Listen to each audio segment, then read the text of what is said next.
ژمارەیەک لە پێشمەرگەی کەمەندامی سەنگەرن کە لە شەڕی ڕوبەڕووبوونەوەی تیرۆرستانی داعش بریندار بوون هاتوونەتە پێش وەزارەتی پێشمەرگا. نیگەرانن لە گواستنەوەی خانەنشینبوونیان لە کەمەندامی سەنگەرەوە بۆ خانەنشینی شارستانی. کەمەندامی سەری سەنگەریان لە ئێمە سەنەوەتەوە تەنانەت مادەی 36ش کە خانەنشینی پێشمەرگەویشان بە ئێمە ڕەوانە دیوە. وەک ئەو وەزارەتە لە سەخێنی ئێمە دروستنەوە بێڕیان پێ نەدامی سنووردەوە جوابمان نادەنەوە.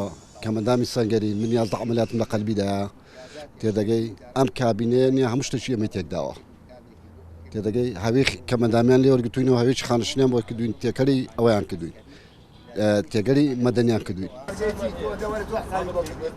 ئەم پێشمەرگانە بۆ پارێزگاریکردن لە خاکی کوردستان بەشێک لە جەستەی خۆیان بەخشیوە بەڵام وە خۆیان دەڵێن تاکو ئێستا تێچووی چارەسەرکردنی برینەکانی جەستەیان لە ئەستۆی خۆیانە. تا ئێستاکە 21 زاچمە بە تاران بۆ چارەسەر کەشی دیارێکی بە منەدا ئەویش وەزەکە بەکەیبین ئێستا خەدمان لێکەن ماشەکە چەکچوونمان پێکا با ئێمە ڕێزمان لە پێشەوە وایە ڕێزمان لێ ناگرەوە شەکەشمان وردە وردە خەریکە ئەبڕن.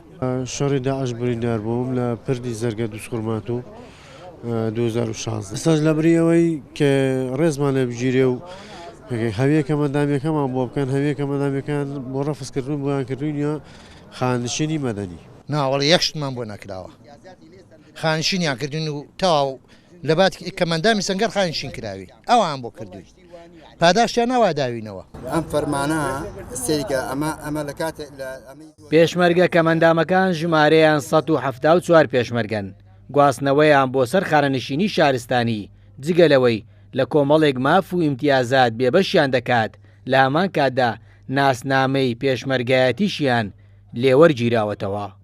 ڕەنجە ڕەحمان، کورتساد نیوز، هاولێر.